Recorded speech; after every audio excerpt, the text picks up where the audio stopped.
నిన్న మిర్చియార్డ్లో రైతుల్ని పరామర్శించ పేరుతోటి అక్కడికి వెళ్ళడం జరిగింది. మిర్చియార్డ్కి వెళ్ళే ముందు ఆయన ఒక విషయం ఆలోచించాలి. గత 5 సంవత్సరాల్లో మిర్చియార్డ్లో జరిగినటువంటి అవినీతి, అక్రమాలు, అరాచకాల గురించి దానికి కూడా సమాధానం చెప్పాల్సిన బాధ్యత ఆయన మీద ఉంది. దాదాపుగా 2,000 కోట్ల రూపాయల పైగా అవినీతి జరిగింది.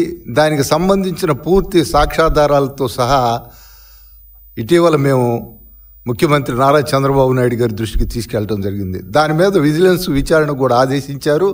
విజిలెన్స్ విచారణలో ఇప్పటికీ ప్రాథమికంగా 350 కోట్ల అవినీతి జరిగినట్టు అన్ని ఆధారాలను కూడా వాళ్ళు కూడా సేకరించారు. ఆ 350 కోట్ల రూపాయలే కాదు, ఇంకొక 1,500 కోట్ల రూపాయల అవినీతి కూడా ఇంకా బయటికి రావాల్సింది ఉంది. ప్రధానంగా మిర్చియార్డ్లో ప్రతి ఏటా 20,000 కోట్ల రూపాయల పైగా వ్యాపార లావాదేవీలు జరుగుతాయి. దానికి గాను 1% చెస్ యార్డుకి చెల్లించాల్సింది వ్యాపారులు. అదేవిధంగా దాని ద్వారా ప్రతి ఏడాది కూడా 200 కోట్ల రూపాయలు రావాలా, అంటే 5 సంవత్సరాల్లో 1000 కోట్లు రావాలా. జిఎస్టీ ద్వారా మరొక 2,000 కోట్లు రావాలా. అంటే ఇందులో కేవలం సగం మాత్రమే మిర్చియార్డ్లో జమ అయింది. మిగతాదంతా కూడా అక్కడ ఉన్నటువంటి వైసీపీ నాయకులు కావచ్చు, అధికారులు కావచ్చు, మొత్తం కూడా దాన్ని స్వాహా చేశారు. అదే కాదు, అక్కడ లైసెన్స్ రెన్యూల్ 400 లైసెన్సులు రెన్యూల్ చేస్తే ఒక్కొక్క లైసెన్స్కి 50,000 నుంచి 1,00,000 రూపాయలు వసూలు చేశారు. ఒక 160 లైసెన్సుల్ని ఒక పేరు నుంచి ఇంకో పేరుకు బదిలీ చేయడానికి ఒక్కొక్క లైసెన్స్ నుంచి 10 లక్షలు వసూలు చేశారు. వైసీపీ సానుభూతి పరులుగా ఉన్నటువంటి వ్యాపారులు ఎవరైతే ఉన్నారో అక్కడ వాళ్ళు 200 నుంచి 300 కోట్ల రూపాయలు ఎగవేశారు రైతులకి, చెల్లించాల్సిన డబ్బులు చెల్లించకుండా. ఇప్పటికి కూడా వాళ్ళ మీద ఎలాంటి చర్యలు తీసుకోలేదు. ఇప్పుడు ఈ ప్రభుత్వం అధికారంలోకి వచ్చిన తర్వాత ఇప్పుడే వాళ్ళ మీద చర్యలు తీసుకోవటం ప్రారంభమైంది. వాస్తవానికి 2019, 20, 21, 22లో ఆ రోజు ధరలు ఎంత ఉన్నాయి, ఇప్పుడు ధరలు ఎంత ఉన్నాయి. ఆయన 20,000 రూపాయలు ఉన్నాయి అన్నాడు. 20,000 రూపాయలు లేవు. ఆయనే ముఖ్యమంత్రి ఆ రోజు, అప్పటి ముఖ్యమంత్రి జగన్మోహన్ రెడ్డి ఆ రోజు క్వింటాల్ 7,000 రూపాయల చొప్పున మరి ఎంఎస్పి మినిమం సపోర్ట్ ప్రైస్గా ఆయన నిర్ధారించి దాన్ని అక్కడ బోర్డు కూడా పెట్టడం జరిగింది మిర్చియార్డ్లో. మరి 20,000 రూపాయలు కేవలం ఒక్క ఏడాది మాత్రమే అమ్మకాలు కొనుగోలు జరిగాయి. ఈ విధంగా ఆయన అక్కడ మాట్లాడిన మొత్తం కూడా పచ్చి అబద్ధాలు. ముందు అసలు అక్కడ జరిగినటువంటి అవినీతి మీద సమాధానం చెప్పాల్సిన బాధ్యత జగన్మోహన్ రెడ్డి మీద ఉంది. ఎందుకంటే తనకు సంబంధించిన నాయకులు, ఆ పార్టీకి సంబంధించిన నాయకులే దీంట్లో ప్రధానంగా ఈ అవినీతికి పాల్పడ్డారు. 2017లో నేను చైర్మన్గా ఉన్నప్పుడు అప్పుడు 6,000 నుంచి 8,000 ధర పలుకుతున్నప్పుడు ఆ ధర చాలదు, మనం మద్దతు ధర ప్రకటించాలి, రైతాంగానికి బోనస్ ఇవ్వాలని చెప్పి అప్పుడు ముఖ్యమంత్రి చంద్రబాబు నాయుడు గారు 129 కోట్ల రూపాయలు విడుదల చేసి దాదాపుగా 56,000 మంది రైతుల్ని ఆదుకోవడం జరిగింది. సుమారు 87,000 మెట్రిక్ టన్నుల మిర్చిని ఆ రోజు కొనుగోలు చేయటం జరిగింది. అంటే అప్పుడు ఉన్నటువంటి ఆ యొక్క 7,000 ధరకి తోడు ఒక్కొక్క క్వింటాల్కి 1,500 చొప్పున, ఒక్కొక్క రైతు నుంచి 20 క్వింటాల చొప్పున, అంటే ఒక్కొక్క రైతుకు 30,000 లబ్ధి చేకూరే విధంగా ఆ రోజు ముఖ్యమంత్రి చంద్రబాబు నాయుడు గారు వాళ్ళకి తోడ్పడటం జరిగింది, సహాయం చేయడం జరిగింది. నువ్వు ఎప్పుడన్నా గత 5 సంవత్సరాల్లో ఏమాత్రం ఏ పంట కన్నా బోనస్ ప్రకటించావా, బోనస్ ఇచ్చావా?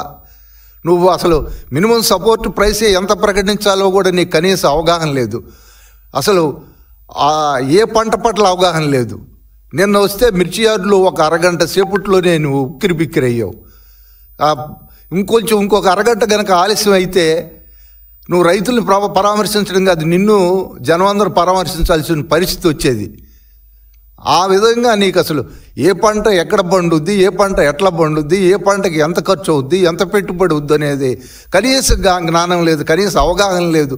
అలాంటిది నువ్వు నిన్నేదో మిర్చి యార్డులోకి వచ్చి రైతుల్ని పరామర్శించిన పేరుతోటి రైతులపై దండయాత్ర చేసినట్టుంది, పరామర్శన చేసినట్లేదు.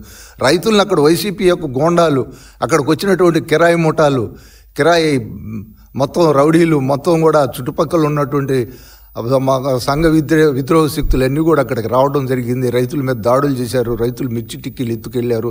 గతంలో ఒక 15 ఏళ్ల క్రితం అక్కడ మిర్చి యార్డు తగలబడ్డప్పుడు కూడా ఇదే విధంగా మిర్చి టిక్కీలు అన్నింటిని కూడా ఇప్పుడు పెద్ద నాయకులుగా చలామణి అవుతున్న వాళ్ళు దొంగిలించారని ఒక ఇది కూడా ఉంది. మరి ఈ విధంగా మరి అక్కడ ఉన్నటువంటి రైతులకి ఏమాత్రం సహాయపడకపోగా అక్కడ వచ్చి అక్కడ ఉన్నటువంటి వ్యాపార లావాదేవీలను కానీ, అక్కడ రైతుల అమ్మకాలను కానీ, అక్కడికి వస్తున్నటువంటి సరుకుని కానీ వీళ్ళందరూ కూడా వచ్చి మొత్తం కూడా అక్కడ అంతా కూడా నానా హంగామా చేశారు తప్పితే అదేదో రాజకీయ లబ్ధి కోసం చంద్రబాబు నాయుడు గారి మీద, ప్రభుత్వం మీద బురద చల్లడానికి వచ్చినట్టు తప్పితే రైతులకు ఏమాత్రం మేలు చేయడానికి వచ్చినట్టు మాత్రం లేదు. నిజంగా రైతులకు నువ్వు మేలు చేయాలంటే నీకు శాసనసభ ఉంది, వేదిక. రేపు 24 శాసనసభ సమావేశాలు మొదలవుతున్నాయి. అక్కడికి వెళ్ళి రైతాంగం పక్షాన రైతు సమస్యల మీద, ప్రజా సమస్యల మీద నీ వాణి వినిపించు.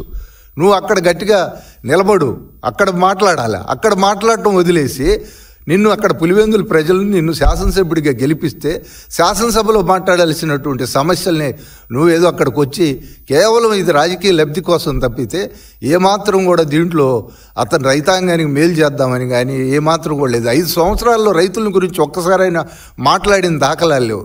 మరి 2019, 20, 2021లో 2021-22లో ధరలు పూర్తిగా పడిపోయినాయి.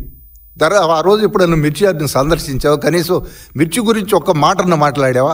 ఒక్క మాట మాట్లాడలేదు, ఒక్కరోజు కూడా ఇది చేయలేదు. అలాంటిది ఇప్పుడు మాట్లాడే నైతిక హక్కు ఎక్కడిది? ఈ విధంగా అవినీతి పరులని, దొంగల్ని, దోపిడీదారులని నువ్వు ప్రోత్సహిస్తా వాళ్ళందరినీ రైతుల మీదకి ఎగదోలి రైతుల్ని అక్కడ పూర్తిగా రైతుల్ని దోచుకుంటా మరి రైతుల గురించి మొసలి కన్నీరు కారుస్తామన్నాడు జగన్మోహన్ రెడ్డి ఈరోజు. మరి దీన్ని మేము వాస్తవంగా ఇప్పటికైనా అక్కడ ఉన్నటువంటి ఎవరన్నా కానీ దీని మీద వాళ్ళు చేసినటువంటి అవినీతి అరాచకాల మీద మా దగ్గర పూర్తిగా ఆధారాలు ఉన్నాయి. ఎక్కడెక్కడ ఎంత దోచుకున్నారు, ఏమేమి జరిగినాయి, అక్కడ జరిగినటువంటి మొత్తం సాక్ష్యాధారాలతో సహా ఉన్నాయి. ఇవన్నీ కూడా మరి విచారణలు వెల్లడయ్యాయి. వీటి మీద ఖచ్చితంగా చర్యలు తీసుకుంటారు.